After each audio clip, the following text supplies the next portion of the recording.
கிருஷ்ணா. அனை அனைத்து வைஷ்ணவர்களுக்கும் அடியேன் சிரம் தாழ்த்தி கோடி கோடி நமஸ்காரத்தை தெரிவிச்சுக்கிறேன். ஹரே கிருஷ்ணா. ஓம் அஜானதிமிரா அந்தஸ்ய ஞானாஞ்சனா ஷலாக்கயா சக்ஷுரன்மீலிதம் ஏன தஸ்மை ஸ்ரீ குரவே நமக.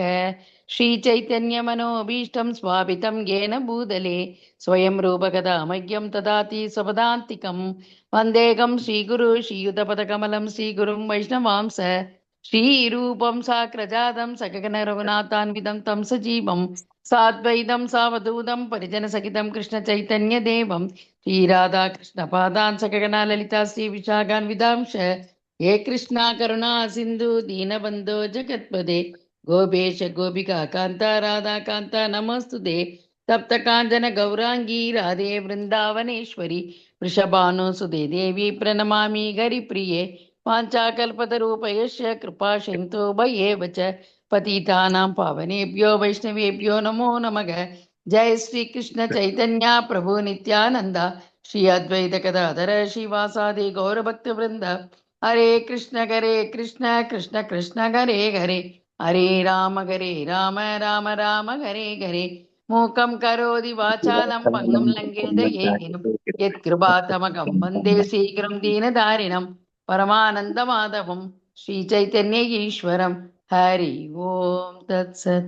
ओम नमो भगवते वासुदेवाय. ओम नमो भगवते वासुदेवाय. ओम नमो भगवते वासुदेवाय. नारायणं नमस्कृत्य नरं चैव नरोत्तमं देवीं सरस्वतीं व्यासं ततो जयं उदीरयेत्. नष्टप्रायेषु अभद्रेषु नित्यं भागवतसेवयां भगवती उत्तमश्लोके भक्तिर्भवति नैष्टिकी. निगमकल्पतरो कलितं फलं सुखमुखादमृतद्रवसंयुतं पिबत भागवतं रसमालयं मुहुरगुरसिका पुवि पावकाः. शृण्वदां सगतः कृष्णा पुण्यस्मरणकीर्तनः हृदयन्तस्थो हि अभद्राणि वितर्नोति सुकृत सदाम्. हरे कृष्णा. नंदी प्रभुजी. सर्वशास्त्राब्धि पीयूषा सर्ववेदैकषत्फला सर्वसिद्धान्तरत्नाद्या सर्वलोकैकदृक्प्रदा सर्वभागवत प्राणा श्रीमद्भागवत प्रभो कलिद्वन्तोदितादित्या श्रीकृष्णा परिवर्तिता परमानन्दपादाय प्रेमवर्षि अक्षरायते सर्वाद सर्वसेव्याय श्रीकृष्णाय नमोऽस्तु मे. मत् एकबन्धो मत्सङ्गिन् मद्गुरु मन्महादना मन्निष्ठारका मद्भाग्या मत् आनन्ता नमोऽस्तु ते. असाधु साधुता दायिन् अतीनो चाताकराः नमुञ्च कदाचिन्मां प्रेम न हृत्कन्तयो स्फुरा. हरे कृष्णा कृष्ण कृष्ण हरे हरे हरे राम राम राम हरे हरे. ஹரே கிருஷ்ணா. பக்தர்களே, மீண்டும் உங்கள் அனைவரையும் இந்த சாஸ்திரங்களில் சம்பாஷணைகள் நிகழ்ச்சியில் வரவேற்பதில் மகிழ்ச்சி அடைகிறேன். நம்ம சூத கோஸ்வாமி சாதுக்கள், நைமிசாரண்யத்தில் உள்ள சாதுக்கள், அவங்க 2 பேருக்குள்ள நடைபெறக்கூடிய சம்பாஷணை நம்ம கேட்டுக்கொண்டிருக்கிறோம். அவர்கள் கேட்ட கேள்விகள், அந்த சாதுக்கள் கேட்ட கேள்விகளுக்கு சூத கோஸ்வாமி பதிலளித்துக் கொண்டிருக்கிறார். நம்ம சென்ற வகுப்புல நம்ம என்ன பார்த்தோம் அப்படின்னா, அவர்கள் கேட்ட 2வது கேள்வி, வேதங்களின் சாராம்சத்தை பற்றி நாங்கள் தெரிந்து கொள்ள வேண்டும். ஏன்னா நிறைய வேதங்கள் இருக்கு, எண்ணற்ற வேதங்கள் இருக்கு அப்படிங்கிற அந்த கணக்கெல்லாம் நம்ம பார்த்தோம். அவ்வளவு வேதங்கள்ல ரொம்ப முக்கியமான விஷயம் என்னது, வேதங்களில் நாம் தெரிந்து கொள்ள வேண்டிய விஷயம் என்னன்னு கேட்கும்போது பல்வேறு விஷயங்களை பற்றி அவர் கூறிக்கொண்டு வருகிறார். அந்த பகவானை தெரிந்து கொள்வது அப்படிங்கிற ஒரு சிறப்பான விஷயம் அப்படின்னு கொஞ்சம் கொஞ்சமா அவர் சொல்லிட்டு வர்றாரு. வரும்பொழுது ரொம்ப சிறப்பான ஒரு அற்புதமான ஒரு ஸ்லோகம், வதந்தி தத் தத்துவவித தத்துவம் யஜ்ஞானம் அத்வயம் பிரம்மேதி பரமாத்மேதி பகவான் இதி சப்யத்தை. அதாவது அந்த ஞானம் 3 வகையான, அந்த ஆன்மீகவாதிகள் பகவானை 3 முறைகளில் உணர்கிறார்கள் அப்படிங்கிறது தான் இந்த ஸ்லோகம். அந்த ஞானம் எப்படிப்பட்ட ஞானம்? தத்துவம் யஜ்ஞானம், தத்துவம் எந்த மாதிரி அவங்க புரிஞ்சுக்கிறாங்க, அந்த ஞானத்தை பத்தி பார்க்கும்பொழுது பிரம்மனை புரிந்து கொள்வது, பிரம்மனாக புரிந்து கொள்வது அப்படிங்கிறது ஒரு ஞானம், பரமாத்மாவாக புரிந்து கொள்வது அப்படிங்கிறது ஒரு ஞானம், பகவானாக புரிந்து கொள்வது அப்படிங்கிற விஷயம். அந்த பரமாத்மாவாக புரிந்து கொள்பவர்கள் அப்படின்னு பார்க்கும்போது அந்த பரமாத்மா எங்கு வீற்றிருக்கிறார்? காரணம் பிரம்மன் அப்படிங்கும்போது அது ஒரு பரந்த பரப்பளவு இல்லையா? எல்லா இடத்துலையுமே அந்த பிரம்மன் அந்த வெளிச்சமாக, ஒரு ஒளி வெள்ளமாக நாம் பார்க்க முடியும் பிரம்மனை. ஆனால் இந்த பரமாத்மா அப்படிங்கும்போது கேச்சித் ஸ்வதேக அந்த ஹிருதய வாகஷே, ஹிருதயம் தேக அந்தர், உடலிற்குள் இதயத்திற்கு அருகில் 8 அங்குலம் நம்ம சொன்னோம் இல்லையா? அந்த சின்ன சுண்டு விரல், நாட் சுண்டு விரல், அந்த கை விரல்ல பார்க்கும்போது அந்த கீழ் நுனியிலிருந்து மேல் நுனி வரைக்கும் வரும்போது அந்த 8 அங்கலத்தில் சதுர்புஜ ரூபத்தில் ஒவ்வொரு கரங்களிலும் அவர் என்னென்ன ஆயுதங்களை வைத்திருக்கிறார் அப்படிங்கிற மாதிரி நம்ம பார்த்தோம். அந்த மாதிரி அவர் விளக்கம் கொடுத்து கொண்டிருக்கிறார். அந்த சாராம்சத்துல அந்த பகவானை புரிந்து கொள்வது முக்கியம். அந்த பரம்பொருளை எப்படிலாம் புரிஞ்சுக்கிறாங்க அப்படின்னு பார்க்கும்போது இந்த 3 வகையான உணர்வுகளை பற்றி அவர் பேசிக் கொண்டிருக்கிறார். இப்பொழுது அவர் இன்னும் மேலும் கூறும்பொழுது அந்த சாதுக்களுக்கு என்ன சொல்றாரு அப்படின்னா, அந்த பகவானை எப்படி புரிந்து கொள்வது? நீங்க அதை பிரம்மனா புரிஞ்சுக்கலாம், இல்லையா பரமாத்மாவா புரிஞ்சுக்கலாம், இல்லைன்னா பகவானா புரிஞ்சுக்கலாம். பட் அதை நீங்க எப்படி புரிஞ்சுப்பீங்க? இப்போ ஒவ்வொருத்தரும் புரிஞ்சுக்கிறாங்க, நான் இதை பிரம்மனா புரிஞ்சுக்கிட்டேன், நான் பகவானா புரிஞ்சுக்கிட்டேன் அப்படின்னா, அப்ப ஏதோ ஒரு முறையில் அவர்கள் அதை புரிந்து கொள்கிறார்கள் இல்லையா? அது அவர்கள் எப்படி புரிந்து கொள்கிறார்கள் அப்படிங்கிற விஷயத்தை அவர் விளக்க இருக்கிறார். ரொம்ப அற்புதமான ஒரு ஸ்லோகம். இந்த ஸ்லோகமும் நான் அனுப்பியிருக்கேன் எல்லாருக்குமே. தஷத்ததான முனையோ ஞான வைராகிய யுக்தயா பஷ்யந்தி ஆத்மானி சாத்மானம் பக்திய ஸ்ரூத கிரஹீதயா. ஹரே கிருஷ்ணா பிரபு. ஹரே கிருஷ்ணா. தத் ஸ்ரத்ததானா முனையோ ஞான வைராகிய யுக்தயா பஷ்யந்தி ஆத்மனி சாத்மானம் பக்தியா ஸ்ருத கிரஹீதயா. ஹரே கிருஷ்ண. தண்டத் பிரணாம். படிக்கிறீங்களா? ஹரே கிருஷ்ண பிரபு. ஹரே கிருஷ்ண பிரபு. தத் ஸ்ரத்தான முனையோ ஞான வைராகிய யுக்தயா பஷ்யந்தி ஆத்மனி சாத்மானம் பக்தியா ஸ்ருத கிரஹீதயா. ஹரே கிருஷ்ண மதே பிரபு. ஸ்ரத்ததான முனையோ ஞான வைராகிய யுக்தாய. இதுல ரொம்ப அற்புதமான இதனுடைய பொருள் என்ன அப்படின்னா, அந்த பகவானை எப்படி புரிந்து கொள்ள வேண்டும் என்றால், தீவிரமாக ஆர்வம் கொண்டு தேடணும், அதை நான் தேடி கண்டுபிடிக்கணும் அப்படின்னு அந்த ஒரு பக்தனுக்கோ அல்லது ஒரு ஞானிக்கோ அவன் எப்படிப்பட்டவனாக இருக்க வேண்டும் என்றால், அறிவாற்றல், வேத ஸ்ருதி, வேதங்களிலிருந்து பெற்ற அறிவின் மூலமாக பௌதீக வாழ்க்கையில் பற்றற்ற நிலையில் இருந்து அடிப்படையில் பக்தி தொண்டு செய்வதின் மூலமாக அந்த உணர்வை அவன் அடைய முடியும் அப்படிங்கிறது தான் இந்த ஒரு ஸ்லோகத்துக்கு விளக்கம். ஆனா இந்த ஸ்லோகத்துல நம்ம பார்த்தோம் அப்படின்னா 4 முக்கியமான கருத்துகள் கூறப்படுகின்றன. ஒருவன் அந்த பகவானை பற்றி உணர வேண்டும். நீங்க பிரம்மன்ல உணர்றீங்களா, பகவான்ல உணர்றீங்களா, பரமாத்மா உணர்றீங்களா, எதுவா இருந்தாலும் பரவாயில்ல. அந்த எல்லாருக்குமே பொதுவான ஒரு விஷயம் என்ன அப்படின்னா, 4 முக்கியமான கருத்துகள் இந்த இடத்துல கூறப்படுகிறது, வழிமுறைகள். அதை உணர வேண்டும் என்றால் முதலில் உங்களுக்கு தீவிரமான ஆர்வம் இருக்க வேண்டும். இது என்னடா இருக்கு, நான் பார்க்கணும், எவ்வளவு எனக்கு சோதனைகள் வந்தாலும் நான் இதை ஃபுல்லா தெரிஞ்சுக்கணும் அப்படிங்கிற ஒரு ஆர்வம் இருக்க வேண்டும். இப்ப சின்ன பசங்களெல்லாம் பாத்தீங்க அப்படின்னா, ஒரு கம்ப்யூட்டர் கேம்ஸை கையில கொடுத்துட்டு விளையாட சொல்லுங்க அப்படின்னா, எப்படியாச்சும் அதுல உள்ள நுழைஞ்சு என்னென்னமோ பண்ணி அந்த கேமை எப்படின்னு அவங்க கத்துப்பாங்க. அதுக்காக தனியா ஸ்பெஷல் கிளாஸ்லாம் எதுவுமே போகவே மாட்டாங்க அவங்க. காரணம் என்ன அப்படின்னா, அந்த ஆர்வம் அவர்களுக்கு அவ்வளவு அதிகம். அது போல இந்த பகவானை உணர வேண்டும் அப்படின்னா முதலில் உங்களுக்கு தேவை அந்த ஆர்வம். அந்த ஆர்வத்தோடு இருக்கும் பொழுது எதை தேட வேண்டும் அப்படிங்கிற ஒரு ஞானம் உங்களுக்கு தேவைப்படுகிறது இல்ல. ஒரு பெரிய காட்டுக்குள்ள போயிட்டீங்க, அந்த காட்டுல போயிட்டு இந்த இடத்துல இந்த மரம் இருக்கு நீங்க கண்டுபிடிக்கணும் அப்படின்னா உங்களுக்கு அட்லீஸ்ட் கொஞ்சம் நாலேஜ் இருக்கணும்ல. அந்த காட்டை சுத்தி, அந்த காட்டுல எப்படி என்ன பாதை இருக்கு, என்ன விலங்குகள்லாம் இருக்கு அப்படின்னு சொல்லிட்டு அந்த காட்டை பற்றி உங்களுக்கு ஒரு ஞானத்தை நீங்கள் வளர்த்து கொள்ள வேண்டும், ஒரு அறிவை நீங்கள் வளர்த்து கொள்ள வேண்டும். அது போல இந்த பகவானை பற்றி தேடுவதற்கான ஆர்வம் தீவிரமாக இருப்பவர்கள் வேதங்களில் கூறப்பட்டுள்ள அறிவை முதலில் வளர்த்து கொள்ள வேண்டும். இப்ப வேத அறிவு இருந்துட்டா தான் உங்களுக்கு பகவானை பத்தின ஒரு சில விஷயங்கள் உங்களுக்கு தெரியும். அப்படின்னா அதன் மூலமாக நான் அந்த தீவிரமான ஆர்வத்தை கண்டுபிடிக்கணும் அப்படிங்கிற ஒரு ஆர்வம் உங்களுக்கு ஏற்பட வேண்டும். 3வது விஷயமாக, பற்றற்ற நிலையில் நீங்க ஸ்கிரிப்சர் வேத அறிவை பெற்று விட்டீர்கள், பகவானை தேடணும்னு ஒரு நோக்கத்தோட நீங்க போக ஆரம்பிச்சிட்டீங்க அப்படின்னா வேற எந்த பற்றுதலும் உங்களுக்கு இருக்கவே கூடாது.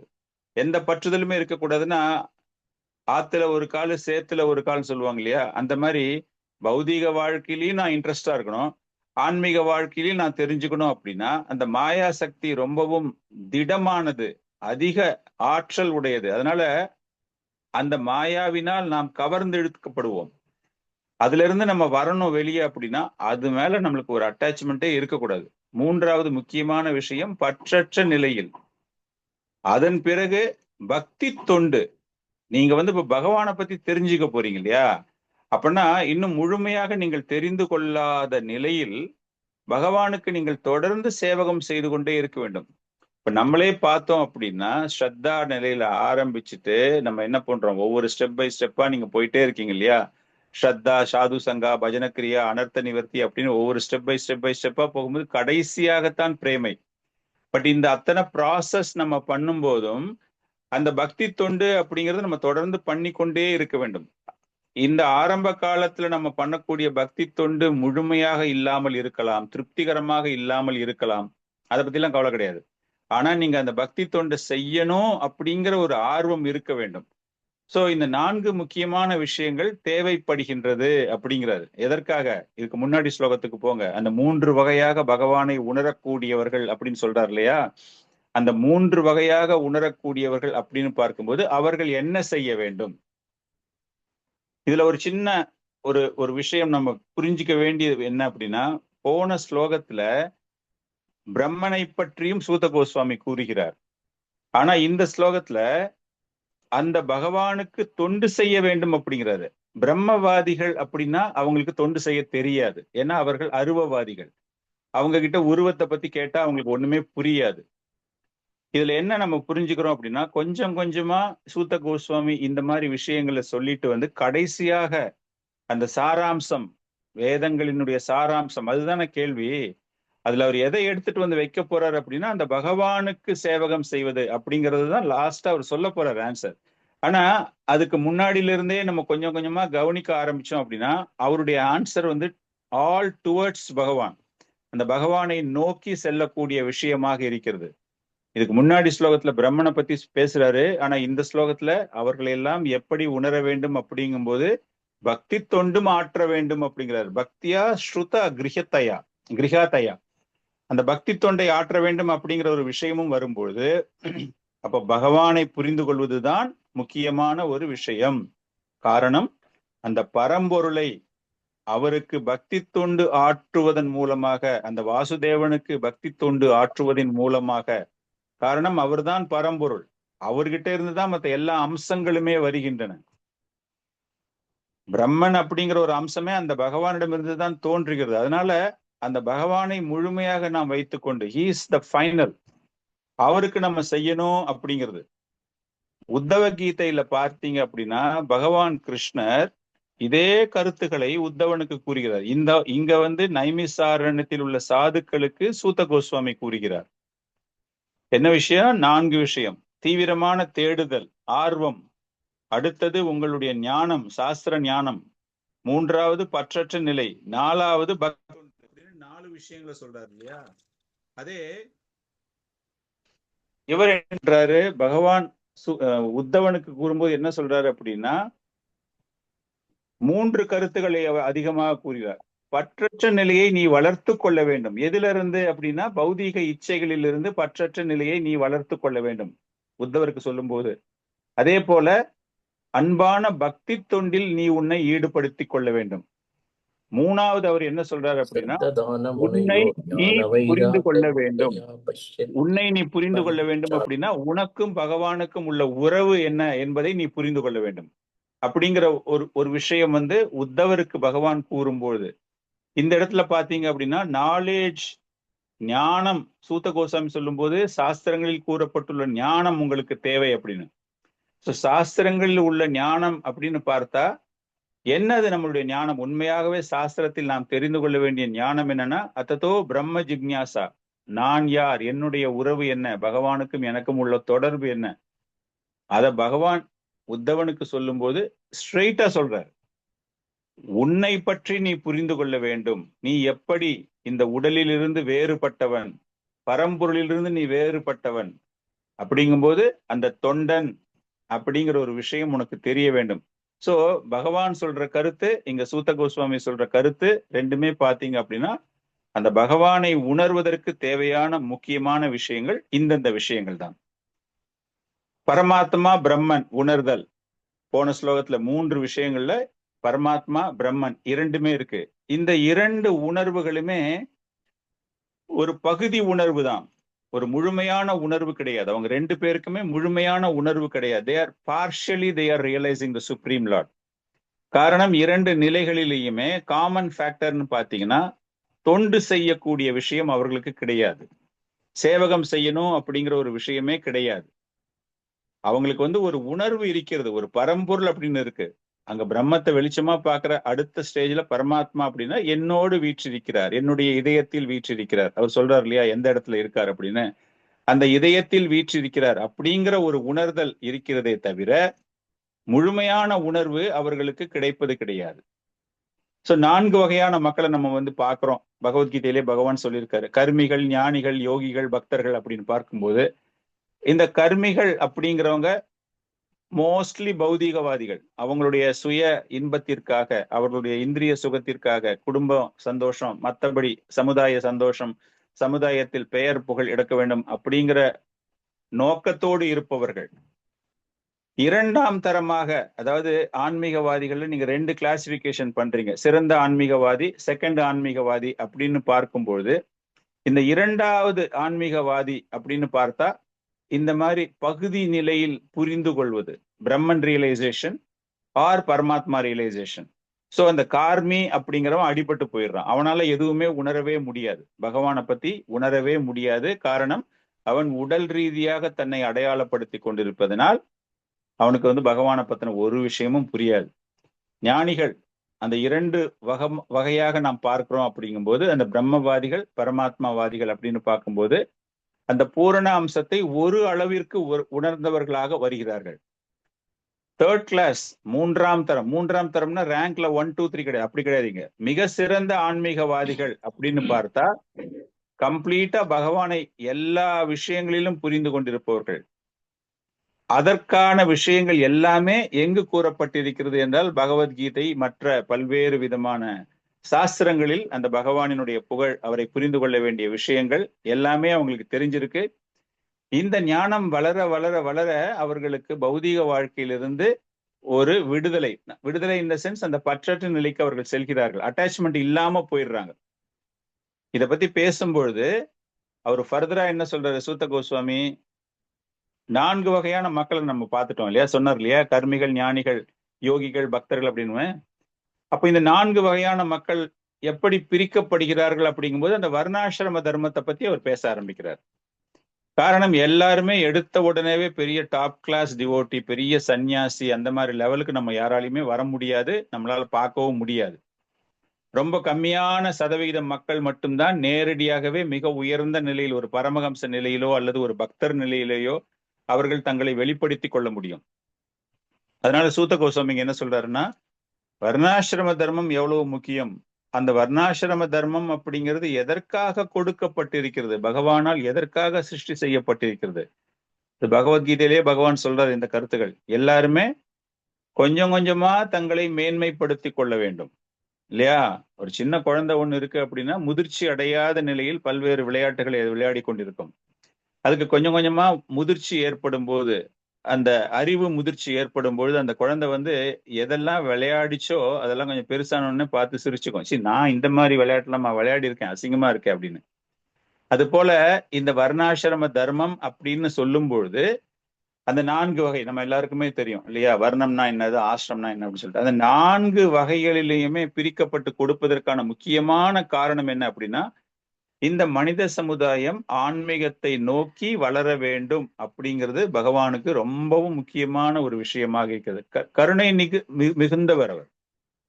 இந்த பிரபஞ்சங்கள், சிருஷ்டிகள் எல்லாமே மீண்டும் மீண்டும் மீண்டும் பகவான் எதற்காக செய்து கொண்டிருக்கிறார் அப்படின்னா, பகவானோடு ஒன்றிணையாமல் தங்களுடைய இந்திரிய சுகத்தை மட்டுமே அனுபவிக்க வேண்டும் என்று விரும்பக்கூடிய ஜீவாத்மாக்கள் அனுபவிப்பதற்காகவே அவர் இந்த பௌதிக உலகை சிருஷ்டி செய்கிறார். சோ அவருக்கு என்ன ஆசை அப்படின்னா, எப்படியாச்சும் அவங்க என்னை பத்தி தெரிஞ்சுக்கணும், பகவானை பத்தி தெரிஞ்சுக்கணும். அதனால இந்த ஒவ்வொரு ஆசிரமத்திலையும் ஒரு சலுகைகள் தரப்படுகிறது. ஒரு சூத்ரனாக இருந்தால் கட்டுப்பாட்டு நியமங்கள் ரொம்ப கம்மி, ஒரு வைஷ்யனாக வரும்போது கொஞ்சம் கூட, பட் ஸ்டில் கம்மி. சத்திரியனாக இருக்கும்போது நிறைய உரிமைகள், நிறைய சுதந்திரங்கள் இருக்கின்றன. பிராமணர்களாக மாறும்போது மட்டும்தான் நிறைய நியமங்கள் கடைபிடிக்க வேண்டும். So it is a slow progress. ஒரு குழந்தை பிஹெச்டி படிக்கணும்னு ஆசைப்படும் போது அந்த பிஹெச்டி படிப்பு, மிக உயர்ந்த படிப்பு படிக்கிறதுக்கு முன்னாடி ஸ்கூல் டேஸு, அதுக்கு முன்னாடி எல்கேஜி எல்லாம் பார்க்கும்போது அந்த குழந்தை அப்படியே விளையாட்டா படிச்சுக்கிட்டே வர வர போக போக போக அந்த பெரிய படிப்பு படிக்கும்போது ரொம்ப சீரியஸா படிக்க ஆரம்பிக்கும். ஒரு ஐஏஎஸ் எக்ஸாம் எழுதணும், ஒரு டாக்டருக்கு படிக்கணும் அப்படிங்கும்போது அந்த குழந்தை என்ன செய்யும் அப்படின்னா நிறைய நேரங்கள் அந்த கல்வியிலேயே செலவழிக்கும். நிறைய நான் தெரிஞ்சுக்கணும்னு. அது போலத்தான் இந்த வர்ணாசிரம தர்மம் அப்படிங்கும்போது ஒவ்வொரு ஆசிரமம், ஒவ்வொரு வர்ணத்திலுமே ஒரு வளர்ச்சியை தொடர்ந்து அவர்கள் செய்து கொண்டே இருக்க வேண்டும். இதெல்லாம் எதற்காக தரப்படுகிறது அப்படிங்கிற ஒரு விஷயத்தை அவர் சொல்லும்போது என்ன சொல்றாருன்னா, என்ன நீங்க செஞ்சாலும் கடைசியில முடிவில் அந்த பகவானை திருப்திப்படுத்துவதற்காகத்தான் இருக்க வேண்டும். ஸோ வர்ணாசிரமம் அப்படிங்கிற ஒரு அமைப்பை பகவான் நிறுவியதற்கு காரணமே அந்த பரம்பொருளை நாம் எவ்வளவு மகிழ்விக்க முடியுமோ, சந்தோஷப்படுத்த முடியுமோ, அவருடைய சுகத்திற்காக, அவருடைய சந்தோஷத்திற்காக நம்முடைய செயல்கள் எல்லாமே நாம் செய்ய வேண்டும். இந்த சமுதாயத்துல இந்த மாதிரி ஒரு சிஸ்டம் கொடுக்கப்பட்டதற்கான ஒரு காரணமே என்ன அப்படின்னா, அந்த பக்தி வழிபாட்டில் அவர்கள் வர வேண்டும். நேற்று நான் ஜஸ்ட் ஒரு பேப்பர் ஒன்று படிச்சுட்டு இருக்கும்போது ஒரு அரசியல்வாதி சனாதன தர்மத்தை பத்தி அவர் பேசுறாரு. அவர் என்ன பேசுறாரு அப்படின்னா, இந்துத்துவம் அப்படிங்கிற ஒரு வார்த்தை இன்னைக்கு இந்தியாவில் ரொம்ப பிரபலமான வார்த்தை. ஒரு குறிப்பிட்ட கட்சியினர் அதை பயன்படுத்துகிறார்கள். அவர்கள் சமய ரீதியாக மக்களை பிரிக்கிறார்கள் அப்படிங்கிற மாதிரிலாம் நிறைய பேர் புகார்கள் தருகிறார்கள். அந்த இந்துத்துவா அப்படின்னு சொல்லும் போதே அது ஏதோ ஒரு தீண்டத்தகாத வார்த்தை அப்படிங்கிற ஒரு தோனியில இன்னைக்கு அரசியலாக்கி கொண்டிருக்கிறார்கள். சோ இந்த அரசியல்வாதி அவர் சொல்றாரு, அந்த இந்துத்துவா அப்படிங்கிறது தமிழ்நாட்டுல வளரவே வளராது. காரணம் என்ன அப்படின்னா, தமிழ்நாட்டுல இருக்கிறவங்களுக்கும் பக்தி இருக்கின்றது. நீங்க நினைக்கிற மாதிரி எங்ககிட்ட எல்லாம் பக்தி இல்லாமல்லாம் கிடையாது. எங்களுக்கும் பக்தி இருக்கிறது. நாங்க என்ன பண்ணுவோம், எங்களுடைய பக்தியில நாங்க முனியாண்டி, வீராசாமி அப்படின்னு நிறைய இந்த உபதேவதைகளை வணங்கக்கூடியவர்களாக இருக்கிறார்கள். ரொம்பவும் தீவிரமான பக்தி உடையவர்கள். உடம்ப கிழிச்சுக்கிறது, ரத்தத்தை கொடுக்கறது, பலி கொடுப்பது, ஆடு வெட்டுறது, கடா வெட்டுறது அப்படிங்கிற மாதிரி தீவிரமாக ஒரு வன்முறையில் பக்தியை செலுத்துபவர்கள். அதனால உங்களுடைய இந்துத்துவம் அப்படிங்கிற விஷயம் இந்த தமிழ்நாட்டு மக்களால் ஏற்றுக்கொள்ள முடியாது. நாங்க ஏற்றுக்கொள்ளவில்லை அப்படிங்கிறதுக்காக நாங்கள் எல்லாமே கடவுள் பக்தி இல்லாதவர்கள் அப்படிங்கிறது கிடையாது. எங்களுக்கும் கடவுள் பக்தி இருக்கின்றது. நாங்க திராவிட மாடல், திராவிட முன்மாதிரி கிடையாது. எங்களுடைய பக்தி திராவிட பக்தி அப்படிங்கிற மாதிரி அவர் ஒரு பேட்டி அளித்திருக்கிறார். சோ இன்னைக்கு இந்த மாடர்ன் டேஸ்ல இருக்கிற இந்த பக்தி, பகவான் வர்ணாசிரம தர்மத்தை எடுத்துட்டு வந்ததுக்கு காரணமே வளர்ச்சி இருக்க வேண்டும். அந்த பிராமண நிலைக்கு வந்த பிறகு அவர்கள் அந்த பௌதீக வாழ்க்கையிலிருந்து, இதுக்கு முன்னாடி ஸ்லோகம்லாம் பாத்தீங்க அப்படின்னா பௌதீக வாழ்க்கையிலிருந்து ஒரு பற்றற்ற நிலை இல்லையா, அந்த 4 முக்கியமான விஷயங்களை பத்தி அவர் பேசும்போதே பற்றற்ற நிலைக்கு வர வேண்டும் அப்படிங்கிறாரு.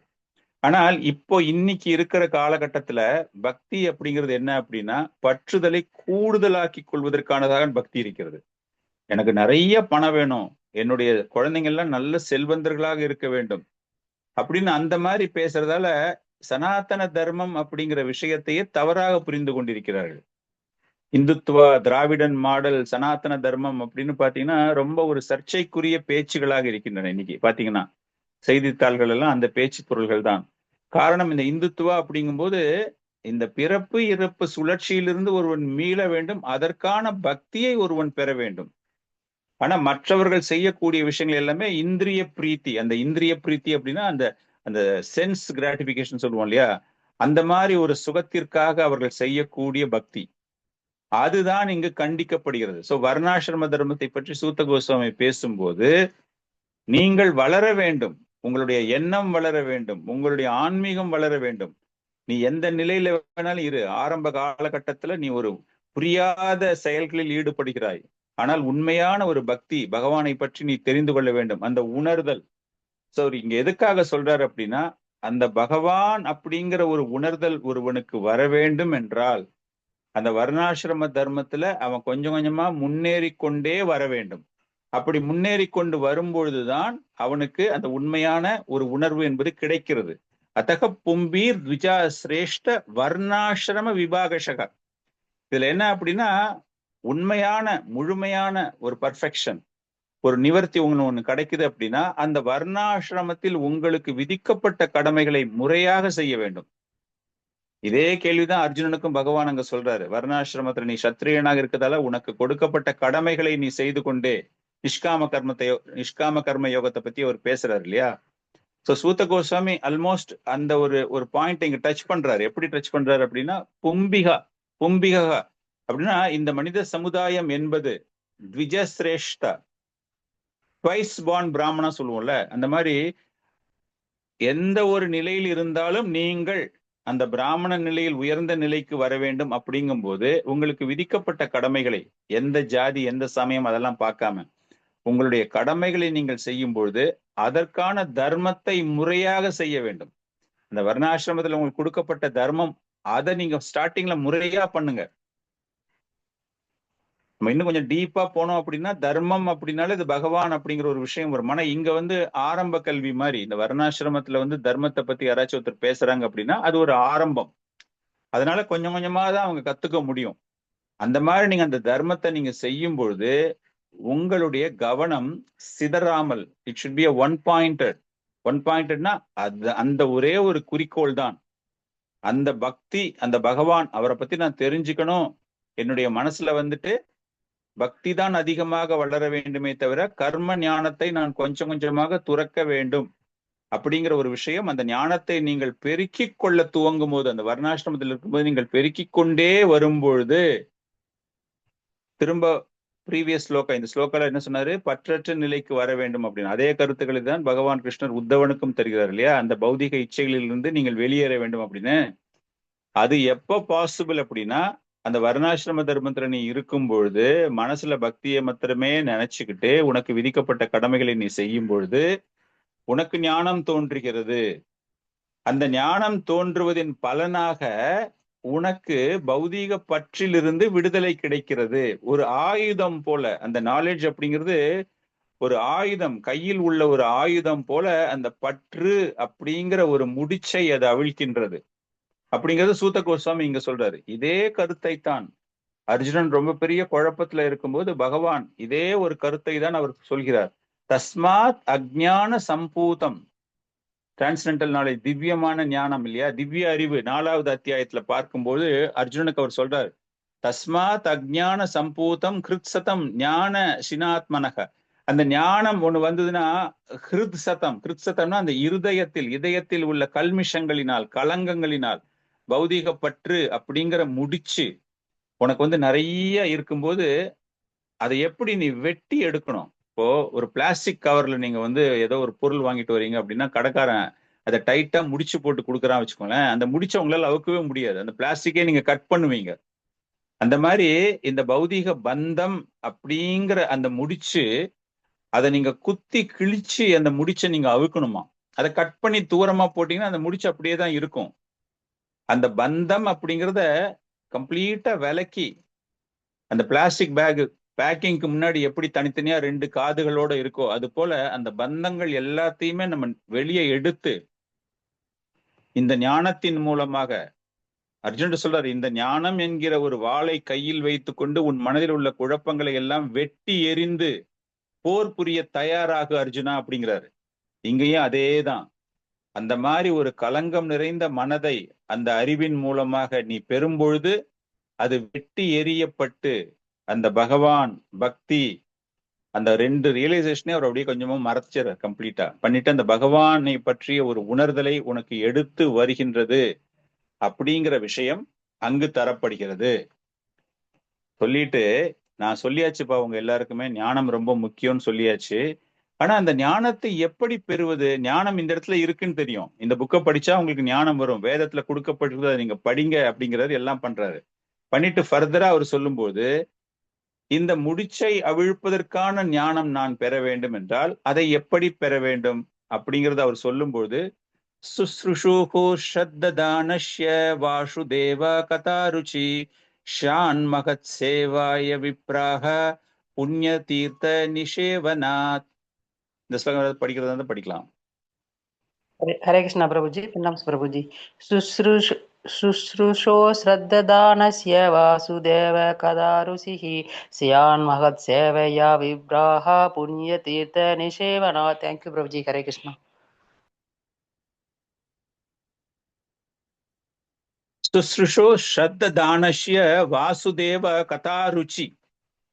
பகவான் வாசுதேவருடைய கதையை கேட்பதின் மூலமாக அந்த ருச்சி, இந்த கதையை நீங்கள் எப்படி கேட்க முடியும், அந்த ருச்சி உங்களுக்கு எப்படி வரும் என்றால், ஷான் மகத் சேவைய விப்ரக. விப்ரக மீன்ஸ் மகாத்மாஸ், பரமஹம்சாஸ், மிக உயர்ந்த நிலையில் உள்ள பக்தர்கள்.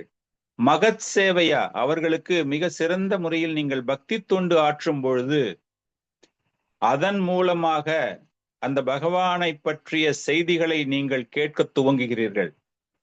இதேதான் நாரத முனிக்கு ஏற்படுகிறது இல்லையா? நம்ம இதுக்கு முன்னாடி கூட பார்த்திருக்கோம்னு நினைக்கிறேன். வியாசதேவர் மனக்குழப்பத்தில் இருக்கும் பொழுது, நான் எவ்வளவோ புராணங்கள் எல்லாமே நான் படிச்சிருக்கேன், என்னால் தொகுக்கப்பட்டிருக்கிறது, ஆனால் என் மனதில் நிம்மதி இல்லையே, சந்தோஷம் இல்லையே அப்படிங்கும்போது நாரத முனி வந்துட்டு சொல்றார். அந்த லீலை நம்ம எல்லாருக்குமே தெரியும். அதுல வியாசதேவர் நாரத முனியை பார்த்து ஒரு கேள்வி கேட்கிறாரு. நாரத முனி, நீங்க போன பிறவில நீங்க வந்து ஒரு வேலைக்கார வீட்டு பெண், அந்த பெண்மணியினுடைய ஒரு குழந்தையாக இருந்தீர்கள், மகனாக இருந்தீர்கள். உன்னுடைய தாய்க்கு ஞானம் கிடையாது, உனக்கும் ஞானம் கிடையாது. ஆனா இன்னைக்கு இவ்வளவு பெரிய பெரிய மகாஜனங்கள் ஒருத்தர் இல்லையா அவரு, 12 மகாஜனங்கள்ல ஒருவர். உங்களுக்கு இது போன்ற ஒரு ஞானம் கிடைத்ததற்கு எப்படி காரணம் அப்படின்னா, இதேதான் அவர் சொல்றாரு. வாசுதேவ கதாருச்சி ஷன் மகத் சேவைய விப்ரகா. அந்த பக்தி வேதாந்திகளுக்கு நான் தொடர்ந்து சேவகம் செய்து கொண்டிருந்ததால் அவர்கள் அந்த பகவானினுடைய லீலைகளை கூறுகிறார்கள். அவங்க வந்து வெறும் லீலைகளை மாத்திரம்தான் கூறினாங்க. இந்த 4 மாதம், அந்த மாதத்தில், அந்த மழைக்காலத்தில், அந்த மழைக்கால 4 மாதங்கள், சாத்துர் மாசம் சொல்லுவோம் இல்லையா, அந்த 4 மாதங்களில் நாரத முனி அந்த வேதாந்திகளுக்கு தொண்டு செய்வதின் மூலமாக, பகவானின் கதையை கேட்டதின் மூலமாக என்ன ஆயிடுச்சு அப்படின்னா, அந்த பகவானினுடைய ஒரு ருச்சி எனக்கு கிடைத்து விட்டது. சோ இந்த ஞானம் எப்படி கிடைக்குது அப்படின்னா, அந்த பகவானினுடைய கதையை நாம் தெரிந்து கொள்வதால் தான். ஆனா என்ன ஆயிடுது, இந்த கட்டுண்ட ஆத்மாக்கள் என்ன பண்றாங்க அப்படின்னா, பகவானுக்கு எதிரான செயல்களில் தங்களை ஈடுபடுத்தி கொண்டிருக்கிறார்கள். பகவான் இவங்களை பத்தி விளக்கும் போது 16வது அத்தியாயத்துல சொல்றாரு, அசுரர்கள் தேவர்கள் அப்படின்னு. பகவானுடைய சாஸ்திரங்களில் கூறப்பட்டுள்ள கருத்துக்களை எவன் ஒருவன் ஏற்று அதன்படி நடக்கிறானோ அவன் தேவ குணம் படைத்தவன். அதற்கு புறம்பாக எவன் ஒருவன் செயலில் ஈடுபடுகிறானோ அவன் அசுர மனப்பான்மை கொண்டவன் அப்படின்னு அவங்கள பத்தி சொல்றாரு. இந்த அசுரர்களும் கொஞ்சம் கொஞ்சமாக வளர்ந்து மாற வேண்டும். ஒரு குழந்தை வெரி ரிவோல்ட்டிங் சைல்டு, அப்படியே ஒரு வன்முறை இருக்கக்கூடிய குழந்தையா இருக்கும். அதுக்காக அந்த தாய் அந்த குழந்தையை புறக்கணிப்பது கிடையாதுல்ல.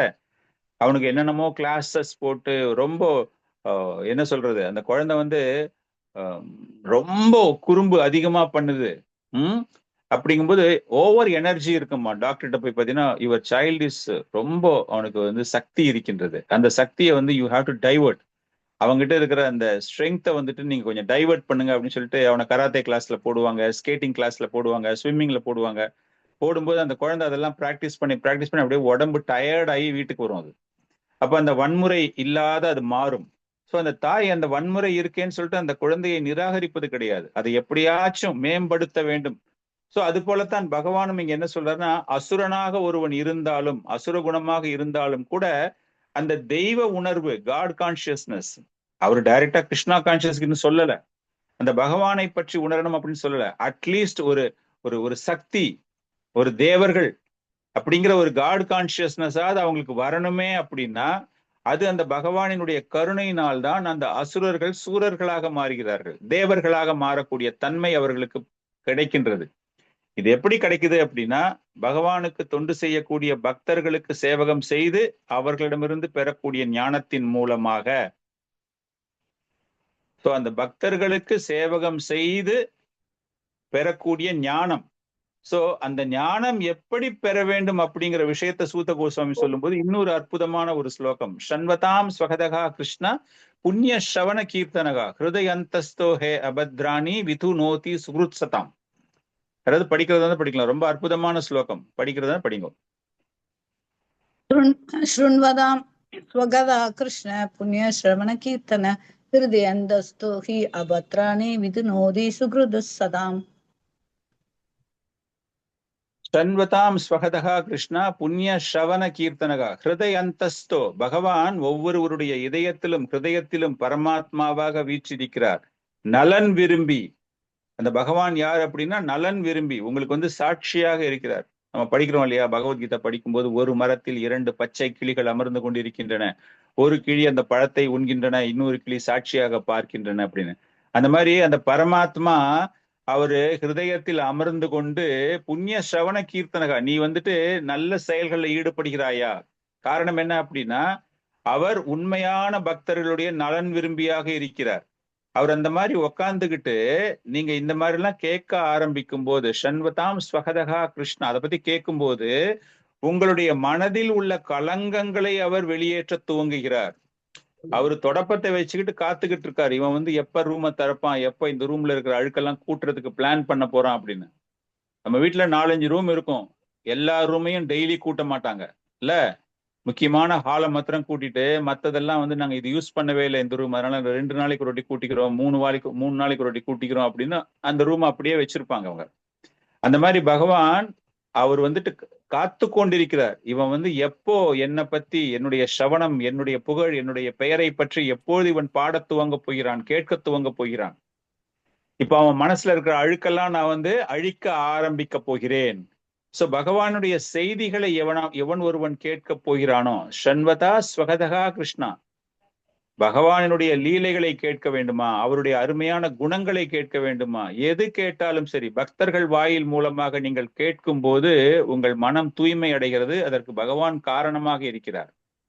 அவருடைய பல்வேறு அவதாரங்கள், அவதார லீலைகள், இதெல்லாம் தான் கேள்வியை பின்னாடி கேட்க போறாங்க அவங்க. புருஷ அவதாரம், லீலா அவதாரம், அவதாரத்தினுடைய மகிமை எல்லாமே அவங்க பின்னாடி கேட்க போறாங்க. அந்த மாதிரி எந்த லீலையை பற்றி நீங்கள் பகவானை பற்றிய செய்திகளை கேட்க துவங்கும் பொழுது புண்ணிய ஸ்ரவண கீர்த்தனகா, ஸ்ரவணம் என்றால் அது பகவானை பற்றிய விஷயமாகத்தான் இருக்க வேண்டும், வேற ஒரு ஸ்ரவணமும் பண்ணக்கூடாது. பிரஜல்ப ஸ்ரவணா இஸ் கண்டம்ட். அடுத்தவன் பத்தி குறை சொல்லும் போது ரொம்ப சுவையாக போய் கேட்க நிறைய பேர் இருப்பாங்க. அந்த மாதாஜி இப்படி, இந்த பிரபு இப்படி, இவங்க இப்படி பண்றாங்க அப்படி பண்றான்னு அந்த ஊர் வம்பு பேசும்போது, அந்த பொல்லாப்பு பேசும்போது அதை ரொம்ப சுவையாக கேட்க கூடாது. ஸ்ரவண கீர்த்தனக, ஸ்ரவணம் என்றால் ஸ்ரவண கீர்த்தனக, பகவானை புகழக்கூடியது, பகவானை பற்றிய செய்திகள். அது கேட்கும்போது புண்ணியம், புண்ணிய ஸ்ரவணா means it becomes an auspicious, மங்களமான ஒரு செய்தியாக பார்க்கப்படுகிறது. உங்களுடைய அசுத்தம் எல்லாமே எப்படி துடைக்கப்படுகிறது? ஹிருதயந்தோஸ்தோ அபத்ராணி, எல்லாத்தையும் அனுபவிக்கணும், பௌதிக வாழ்க்கையை நான் அனுபவிக்க வேண்டும் அப்படிங்கிற ஒரு ஆசை, அந்த ஆசைய வந்து அந்த பகவானை பத்தி கேட்க துவங்கும் பொழுது அது அழிகின்றது. நம்ம சொல்றோம் இல்லையா, காம குரோத லோப மோக மத மாட்சரியம், கோபம், பேராசை, அது இல்லாம இன்னும் எக்கச்சக்கமான விஷயங்கள் நம்மகிட்ட இருக்கு. அகங்காரம், பொய் அகங்காரம், பொறாமை, பற்றுதல், பெருமை, தற்பெருமை, இந்த மாதிரி நிறைய கலங்கங்கள் நம்மகிட்ட இருக்கு. இதெல்லாமே வந்துட்டு வெளியேற துவங்கும் பொழுது அது என்ன ஆயிடுது அப்படின்னா, அந்த பகவானை பற்றிய முழுமையான செய்திகள் கிடைக்கும் போது அந்த ஞானம் அவர்களுக்கு கிடைத்து விது நோத்தி சுக்ருத்சதாம். காரணம் என்ன அப்படின்னா, அவர்தான் அந்த பகவான் நம்முடைய இதயத்தை தூய்மை செய்யக்கூடியவராக, நமக்கு நலன் விரும்பியாக இருந்து கொண்டு நம்மை அந்த மாதிரி ஒரு சேவகம் செய்ய துவங்குகிறார். அவரை பற்றி உணர்வதற்கான ஒரு அறிவு நமக்கு தருகிறது. அந்த அறிவை எப்படி பெற வேண்டும், அந்த பகவானுடைய புகழை, பகவானுடைய பெருமையை நாம் எப்படி கேட்க வேண்டும்?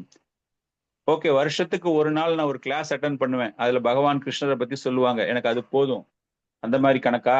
இல்ல, அதுக்குதான் அடுத்த ஸ்லோகத்திலையும் ரொம்ப அற்புதமாக சொல்கிறார். நஷ்டப்பிராயேஷு அபத்ரேஷு நித்தியம் பாகவத சேவையா, பகவதி உத்தம ஸ்லோகே பக்திர் பவதி நைஷ்டிகி. பகவதி உத்தம ஸ்லோகே, உத்தம ஸ்லோகேன்னு என்னது? உத்தம ஸ்லோகே அப்படின்னா அந்த பகவானை பற்றி, உத்தம ஸ்லோகா இஸ் லார்ட் கிருஷ்ணா.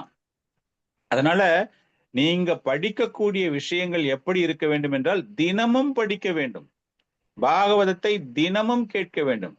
நித்தியம் பாகவத சேவையா, டெய்லி நம்ம கேட்கணும். பிரபுபாதர் எழுதும்போது என்ன சொல்றாரு அப்படின்னா, பாகவதத்தை படிப்பவர்களை 3 விதமாக பிரிக்கிறார். 3 விதமாக பிரிப்பவர் என்ன அப்படின்னா, முதல் தரமானவர்கள் என்ன பண்ணுவாங்கன்னா, நாட் ஃபர்ஸ்ட் கிரேடு, ஃபர்ஸ்ட் ஆரம்பத்திலிருந்து முடிவு வரைக்கும் தொடர்ந்து படித்து கொண்டே இருப்பார்கள். இரண்டாவது வகையினர் எப்படிப்பட்டவங்க அப்படின்னா, அங்கங்க ஒரு ஸ்கந்தத்தை படிக்கிறது. ரொம்ப இன்ட்ரெஸ்டிங்கா எதனா ஒரு ஸ்டோரி ஒன்று இருந்ததுன்னா அந்த கதையை மாத்திரம் படிக்கிறது. முக்கியமானவர்கள் யாரு நித்தியம் பாகவத சேவையா பண்றாங்க அப்படின்னா, முதல் 2 ஸ்கந்தங்களை மீண்டும் மீண்டும் தொடர்ந்து படித்து கொண்டே இருப்பவர்கள். பக்தர்கள் எல்லாருக்குமே பிரபுபாத் வலியுறுத்தக்கூடிய விஷயம் என்ன அப்படின்னா, முதல் 2 ஸ்கந்தங்களை நாம் நித்தியமாக படிக்க வேண்டும். நீங்க நான் 15 வாட்டி படிச்சுட்டேன் பிரபு 2 காண்டாவையும், நான் இதுக்கப்புறம் ஏன் படிக்கணும் அப்படின்லாம் சொல்லக்கூடாது. நீங்க தொடர்ந்து படிக்கலாம், அது வேற விஷயம். ஆனால் இந்த 2 அத்தியாயங்களை மற்றும் மீண்டும் மீண்டும் மீண்டும் நித்தியம் பாகவத சேவை அப்படின்னா அதற்கான அர்த்தம் இதுதான். காரணம், முதல் 2 அத்தியாயங்கள் பகவானினுடைய பாதங்களாக பார்க்கப்படுகிறது. உத்தம ஸ்லோகே, அந்த பகவானுடைய பாதங்களில் நீங்கள் முழுமையாக நீங்கள் உங்களை சரணாகதி அடைந்து விட்டீர்கள். காலை பிடிச்சுக்கணும் கெட்டியா, விடவே கூடாது. பகவானுடைய காலை நான் பிடிச்சுக்கிறேன், விட மாட்டேன், அதுக்கு மேல எனக்கு அருகதை கிடையாது, மேல போய் அவர் கண்ணை பார்க்கறதுக்கோ ஒரு கையை பார்க்கறதுக்கோ எனக்கு அருகதையே கிடையாது, நான் மிகவும் தாழ்ந்தவன். எப்படி கீழ் ஜாதியில இருப்பவங்க எல்லாம் ஒரு 60-70 வருடங்களுக்கு முன்னாடி பாத்தீங்கன்னா, கீழ் ஜாதியில இருப்பவங்க பிராமணர்களை பார்க்கும்போது அவங்க துண்டு கிண்டு எல்லாத்தையுமே கையில பிடிச்சுக்கிட்டு ஒரு பயபக்தியா ஒரு ஓரத்துல நிப்பாங்க, நான் ரொம்ப தாழ்ந்தவன் இந்த பிராமணர் முன்னாடி அப்படின்னு. அந்த ஒரு நிலைக்கு நாம் நம்மை மாற்றிக்கொள்ள வேண்டும். பகவானுடைய பாதங்களை தவிர எனக்கு வேறு எதுக்குமே அருகதை கிடையாது, அந்த பாதங்கள்ல மாத்திரம்தான் நான் பார்ப்பேன். அதுதான் நித்தியம் பாகவத சேவையா, அதைத்தான் இங்கு சொல்கிறார்கள். அந்த நித்திய பாகவத சேவையை எவன் ஒருவன் தொடர்ந்து கேட்க வேண்டும், தினமும் கேட்க வேண்டும். எப்படி கேட்க வேண்டும்? ஒரு பாகவதருடைய சங்கமத்தின் மூலமாக கேட்க வேண்டும். நம்மளா உட்கார்ந்து எடுத்து படிக்கிறோம் புரிஞ்சுக்கிறோம் அப்படி கூடாது. பாகவத சங்கம், பாகவதர்களுடைய சங்கம், சாது சங்கா சொல்றோம் இல்லையா, அந்த மாதிரி ஒரு பாகவத சங்கத்தின் மூலமாக. அதை பற்றி பேசும்போது பிரபுபாதர் என்ன சொல்றாருன்னா, 2 வகையாக பிரிக்கிறார்கள். ஒன்று புத்தக பாகவதர்கள், இன்னொன்று பக்த பாகவதர்கள். புத்தக பாகவதம் அப்படிங்கும்போது நீங்க வீட்டுல உட்காந்துருப்பீங்க, வீட்டுல உட்காந்துட்டு ஒரு கேசட் கேட்பீங்க, பாகவதத்தை படிப்பீங்க. So you are getting attached with Bhagavatam. அதாவது லெக்சர் கேட்குறீங்க, சினிமா பாட்டை கேட்டுட்டு பாகவதம் படிக்கிறது அப்படி கிடையாது. உங்களால போக முடியல, யூடியூப்ல ப்ரோக்ராம் வருது, பானுசுவாமி மகாராஜுக்கு கோயில்ல போய் உங்களால கேட்க முடியல, அவர் கிளாஸ் ரிலே பண்றாங்க, யூடியூப்ல நீங்க பாக்குறீங்க, காலையில புத்தகத்தை எடுத்து வச்சுக்கிறீங்க, பாகவதத்தை படிக்கிறீங்க, அவர் என்ன வருஷம் எடுக்கிறாரோ அந்த வருஷம் நீங்களும் புத்தகத்தை வச்சு நீங்க படிக்கிறீங்க, தொடர்ந்து அப்படியே படிச்சுக்கிட்டே இருக்கீங்க. புத்தக பாகவதர்கள். இன்னொன்னு பக்த பாகவதர்கள், பக்தர்கள், அவங்க மூலமாகவும் உங்களுக்கு தொடர்பு ஏற்படுகிறது. வகுப்புக்கு போறீங்க, அவங்க கிளாஸ் எடுக்கிறாங்க, லெக்சர் கொடுக்குறாங்க. சோ இந்த மாதிரி ஒரு பாகவத தொடர்பு இருந்து கொண்டு நித்திய பாகவதம் செய்யும் பொழுது ஞானம் வளர்ந்து, அந்த ஞானம் என்பது ஒரு ஆயுதம் போல அந்த பற்றான முடிச்சு, பௌதிக பற்றுதல் அப்படிங்கிற முடிச்சை அவிழ்த்து விடும் பொழுது உங்களுக்கு பகவானை பற்றிய ஒரு உணர்தல் ஏற்படுகிறது. இப்ப கீழே இருந்து நம்ம மேல வரைக்கும் போனோம் அப்படின்னா அவர் கொடுத்த ஆன்சர், எப்படி அந்த பகவானை உணர முடியும், இது எல்லாமே அந்த வேதங்களினுடைய சாராம்சம் இல்லையா? அது கேட்கறதால, அந்த பாகவதத்தை படிக்கிறதால நமக்கு என்ன லாபம் கிடைக்க போகிறது அப்படிங்கிறத விளக்கக்கூடிய ஸ்லோகம் அடுத்தது. அதையும் அவர் கூறுகிறார், ரொம்ப டீட்டெயில்டா கொடுக்குறாரு ஆன்சர். சுகதேவ கோஸ்வாமி சும்மா டைரக்டா ஓகே இதை படிச்சுன்னா நீ பகவானை தெரிஞ்சுக்கலாம் அப்படின்லாம் சொல்லவே இல்லை. அவரு ஒவ்வொரு ஸ்டெப் பை ஸ்டெப்பா சொல்லிட்டே போறாரு. சொல்லிட்டு போகும்போது என்ன ஆகுது அப்படின்னா, பல்வேறு விளக்கங்கள் அனைவருக்கும் கிடைக்கிற மாதிரி. ததா ரஜஸ்தமோ பாவக காம லோபாதயச்சயே. ஒருவன் வளரும் போது 3 குணங்களினுடைய தாக்கம் நிச்சயமாக அவனுக்கு இருக்கின்றது இல்லையா? அதனால அவர் என்ன சொல்றாருன்னா, ததா ரஜஸ்தமோ பாவக, அந்த இதயத்தில் சண்வதா ஸ்வகதகா கிருஷ்ணா, பகவானை பற்றி அந்த லீலைகள் உங்களுடைய இதயத்தில் நுழையும் போது உங்களுக்கு என்ன கிடைக்குது அப்படின்னா, நித்தியம் பாகவத சேவை செய்வதன் மூலமாக சண்வதா ஸ்வகதகா, அந்த பகவானை பற்றி நீங்கள் கேட்க துவங்கும் போது, நித்தியமாக உங்களுக்கு கேட்கும் போது இதயத்தில் உள்ள முடிச்சு அவிழ்க்கணுங்கிறதுல, அந்த முடிச்சு எப்படி அவிழும் என்றால், அந்த முடிச்சு வருவதற்கு காரணம் என்ன அப்படின்னா, நீங்கள் ரஜோ குணத்திலோ அல்லது தமோ குணத்திலோ வீற்றிருப்பதனால்தான் அந்த பௌதிக முடிச்சுகள் ஏற்படுகின்றன. அந்த 2த்தையும் அது விளக்குகிறதான். எது? பாகவதம் நித்திய பாகவத சேவை நீங்க செய்யும் பொழுது என்ன ஆயிடுது அப்படின்னா, நீங்கள் அறியாமையில் இருக்கிறீர்கள், காமத்தில் இருக்கிறீர்கள், இச்சைகளில் இருக்கிறீர்கள், பேராசையில் இருக்கிறீர்கள், பொறாமையில் இருக்கிறீர்கள். எல்லா விதத்துல இருந்துமே உங்களுக்கு ஒரு விடுதலை கிடைக்க துவங்குகிறது. அந்த இதயம் தூய்மை அடைய துவங்குகிறது. கேட்டீன்னா நான் தூய்மைப்படுத்துகிறேன், காத்து கொண்டிருக்கிறேன் அப்படின்னு சொல்ற பகவான் எப்படி அவர் செய்வார் அப்படின்னா, 3 குணங்களில் உள்ளவர்களை அவர் மாற்றி சத்துவ குணத்திற்கு எடுத்து வருகிறார். இதுக்கு பின்னாடி வரக்கூடிய ஒரு கேள்வி, பகவானுடைய அவதாரத்தின் நோக்கம் என்ன அப்படின்னு கேட்க போறாங்க. அதுக்கு சூத கோசாமி சொல்லக்கூடிய பதில் என்ன அப்படின்னா, சத்துவ குணத்தில் அமர்ந்துள்ளவர்களை பௌதீக வாழ்க்கையிலிருந்து முக்தி அடைய செய்வதற்காக அவதரிக்கிறார் அப்படின்னு அவர் பதில் சொல்ல போறார். அதற்கான ஒரு ட்ரைலர் தான் இந்த ஸ்லோகம், இந்த பதில். இதுல அவர் என்ன சொல்றாரு அப்படின்னா, குணங்கள் சத்துவ குணத்துக்கு உன்னை அழைத்து வர வேண்டும். முதலில் டைரக்டா தமோ குணத்திலிருந்து உனக்கு லிபர்ட்டி, உனக்கு முக்தி கொடுக்க முடியாது. பௌதிக வாழ்க்கையிலிருந்து உன்னை விடுதலை செய்ய முடியாது. ரொம்ப கஷ்டம் அது. ஏன்னா உன்னுடைய ஆசைகள் இன்னும் தொடர்ந்து இருந்து கொண்டே இருக்கும். அதனால இதெல்லாம் செய்வதின் மூலமாக ததா ரஜஸ் தமோ பாவக காம லோபாதயஷ்சே, இதெல்லாம் கேட்பதின் மூலமாக அந்த பக்தனை சத்துவகுண நிலைக்கு எடுத்து வருகிறான்.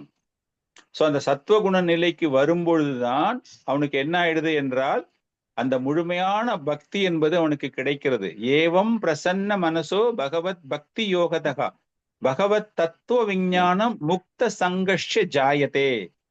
அந்த மாதிரி ஒரு சத்துவ குணத்திற்கு ஒருவன் வந்த பிறகு, இப்ப சத்துவ குணத்துக்கு வந்தாச்சு, மனசுல முடிச்சு இருக்கு, இதை கேட்கறது மூலமாக, சாது சங்கத்தின் மூலமாக, நித்தியம் பாகவத சேவை செய்யறது மூலமாக எல்லா மாற்றங்களும் ஏற்பட்ட பிறகு, நீங்க இருக்கக்கூடிய குணங்கள் எல்லாத்துலயுமே மாத்திட்டு நீங்க சத்துவ குணத்துக்கு வந்தாச்சு.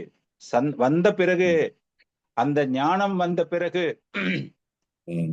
இந்த ஞானம் எப்படி உங்களை அடைகிறது அப்படின்னு பார்க்கும்போது, எந்த விதமான வேறு விதமான சிந்தனைகள் இல்லாமல் பகவானை பற்றிய சிந்தனையிலேயே, பாசிட்டிவ் ஃபேக்டர்ஸ் சொல்லுவாங்க இல்லையா, அந்த மாதிரி நேர்மறையான ஒரு எண்ணங்கள் உங்களுக்கு தோன்றும் போது பகவான் என்ன பண்றாரு அப்படின்னா, உங்களுக்கு முக்தி அடைவதற்கான, பௌதீக வாழ்க்கையிலிருந்து விடுதலை அடைவதற்காக, பௌதீக இச்சைகளிலிருந்து, பௌதீக சங்கமத்திலிருந்து உங்களை வெளியெடுக்க துவங்குகிறார்.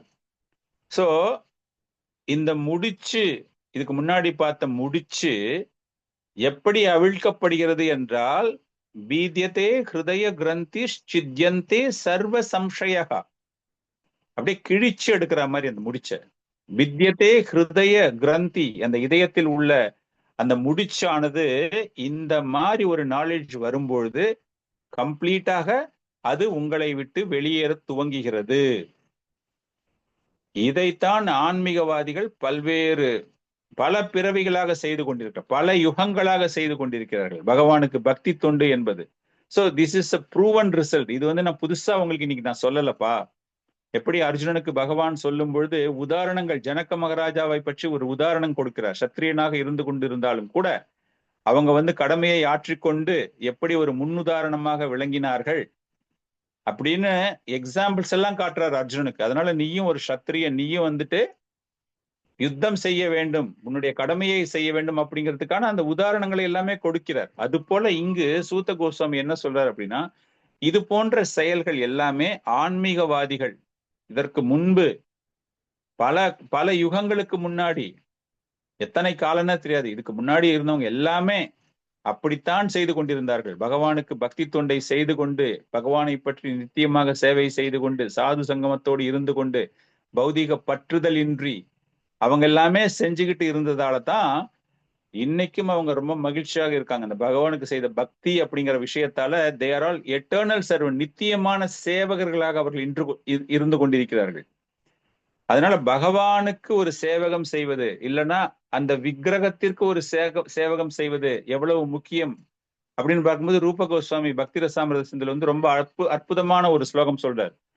முதல் 1.2.239 ஸ்லோகா 239 பக்தி ரசாமிரத சிந்துல, தத்ர ஸ்ரீமூர்த்தி யதா சமேரம் பங்கித்ராய பரீஷிதம் சச்சி விஸ்திரினா திருஷ்டிம் வம்ஷி ஞஸ்தாதாரா கிஷல்யம் உஜ்வலம் சந்திரகேனா. அதாவது இதுல ஒரு சின்ன லீலை பத்திட்டு இன்னும் கூட பெருசா இருக்கு இந்த ஸ்லோகம். நான் பாதிதான் சொல்றேன். இதுல அவர் என்ன சொல்றாரு அப்படின்னா, எப்படி ஒருவனுக்கு பௌதீக பந்தத்திலிருந்து பற்றற்ற நிலைக்கு அவன் மாறுவான் அப்படிங்கிறது தான் ரொம்ப அழகா சொல்றாரு. பிருந்தாவனத்துல நடக்கிற ஒரு லீலையை மையமாக வைத்து அவர் இந்த ஸ்லோகத்துல அவர் சொல்றாரு. அவர் சொல்றாரு, என்னுடைய நண்பா, அவருடைய ஃப்ரெண்டு கிட்ட பேசுற மாதிரி சொல்றாரு, என்னுடைய நண்பா, உனக்கு உன்னுடைய நண்பர்கள், உன்னுடைய மனைவி, உன்னுடைய குழந்தைகளோடு இன்பமாக இருக்க வேண்டும், சல்லாபமாக இருக்க வேண்டும் அப்படின்னு ஒரு ஆசை இருந்துச்சுன்னா, தயவு செய்து யமுனை நதிக்கரையில் கையில் புல்லாங்குழல் வைத்துக் கொண்டு கோபிகர்களோடு விளையாடி கொண்டிருக்கும் கிருஷ்ணரை பார்த்து விடாதே. இப்போ மனசுல அந்த மாதிரி ஆசை இருந்துச்சுன்னா தயவு செஞ்சு யமுனா நதிக்கரையில போயிட்டு பகவான் கிருஷ்ணர் விளையாடிக்கிட்டு இருக்காரு அந்த இடத்துல, அங்க போய் அவரை பார்த்துடாத. அவரை பார்த்த நிமிஷமே உனக்கு இந்த ஆசைகள் எல்லாம் உன்னை விட்டு போய்விடும். உன்னுடைய பௌதீக ஆசைகள் எல்லாமே பற்றற்ற நிலைக்கு சென்று விடும் அப்படின்னு அந்த பகவான் கிருஷ்ணரை வர்ணிக்கிறார் அந்த ஸ்லோகத்துல. சிவப்பான இதழ்கள், நீண்ட கண்கள், அழகிய கைகள் அப்படின்னு அவரை பத்தி ஃபுல்லா ஒரு வர்ணனை. அவ்வளவு அழகாக இருக்கக்கூடிய பகவான் கிருஷ்ணரை நீங்கள் பார்க்கிறீர்கள் என்றால், சோ அந்த நித்தியம் பாகவத சேவையா பகவான் இல்லையா, உத்தம ஸ்லோகே அந்த பகவான், அந்த பகவானுடைய ரூபம். சோ இந்த இடத்துல அந்த பகவான் realisation is very very important. 3 வகையான உணர்தல்கள் நம்ம பார்க்கும்போது பகவானை பற்றி உணரக்கூடிய விஷயங்கள் எவ்வளவு முக்கியத்துவம் வாய்ந்தது. காரணம், அந்த பகவானுடைய ரூபத்தையே அவர் அந்த அளவிற்கு அவர் வர்ணிக்கிறார். யஷ்ய தேவே பரா பக்தி ஆர்த்த தேவே ததா குரு அப்படின்னா, வேதங்களில் கூறப்பட்டுள்ள விஷயங்கள். இப்ப ஃபைனலா நம்ம முடிக்க போறோம் அந்த கேள்விக்கு. பல்வேறு சாஸ்திர குறிப்புகளை எடுத்து நம்ம அந்த வேதங்கள் அப்படின்னா அந்த பகவானை புரிந்து கொள்வது அப்படிங்கிற ஒரு விஷயம். அப்படிப்பட்ட பகவானுக்கு யஷ்ய தேவே பரா பக்தி ரதா தேவே ததா குரு, இதுல ஒரு ஆன்மீக குருவிற்கு செய்ய வேண்டிய முக்கியமான ஒரு தொண்டை பற்றியும் பேசப்படுகிறது. ஆன்மீக குருவை பகவானுக்கு சமமாக பார்க்கிறார்கள். சோ உண்மையான ஒரு பக்தி, வேதங்களில் நீ படித்த ஒரு பக்தி என்ன, வேதங்களினுடைய சாராம்சம் என்ன அப்படின்னா அந்த பகவானுக்கு நீ தொண்டு செய்வது. இந்த இடத்துல குருவிற்கு செய்யக்கூடிய தொண்டும் அதற்கு இணையாக பார்க்கப்படுகிறது.